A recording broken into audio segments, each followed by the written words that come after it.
સુરત જિલ્લા શિક્ષણ અને તાલીમ ભવનના પ્રાચાર્ય ડોક્ટર સંજયસિંહ બારડે માંગરોળ બી.આર.સી. ભવન પર ચાલી રહેલ ભાષા તાલીમની મુલાકાત લીધી.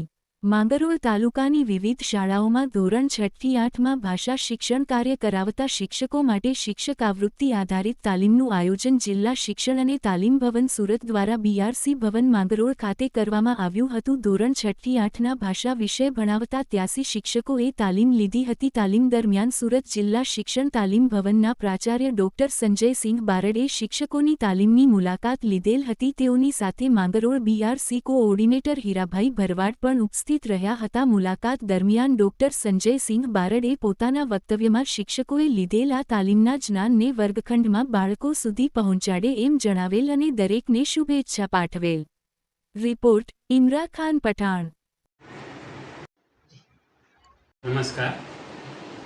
ડૉક્ટર સંજયસિંહ બારડ, ઇન્ચાર્જ પ્રાચાર્ય જિલ્લા શિક્ષણ તાલીમ ભવન. આજરોજ માંગરોળ તાલુકામાં 6 થી 8 ગુજરાતી પ્રથમ ભાષા શિક્ષક આવૃત્તિ તાલીમ સંદર્ભે મુલાકાત લેવામાં આવી, જેમાં શિક્ષકો તાલીમ દરમિયાન ભાષાના શબ્દો બાળકો કેવી રીતના વિકસાવે, એ શબ્દ પ્રયોગનો અર્થ શું થાય અને પોતાના વિસ્તાર પ્રમાણે એ સમજ કેળવે અને શબ્દ ગ્રહણ કરે, જેથી બાળક ભાષા વિષય માટે આગળ જતાં સમજ કેળવે. ભાષા એવો વિષય છે કે દરેક વિષય સાથે સંકળાયેલો છે. એ સંદર્ભે તાલીમ ખૂબ સરસ આપવામાં આવી રહી છે.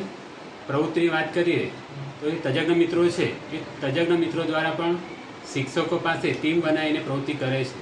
તો આ સંદર્ભે જે હીરાભાઈ એ તાલુકા કક્ષાએ તાલીમનું આયોજન કર્યું છે એ ખૂબ સરસ છે.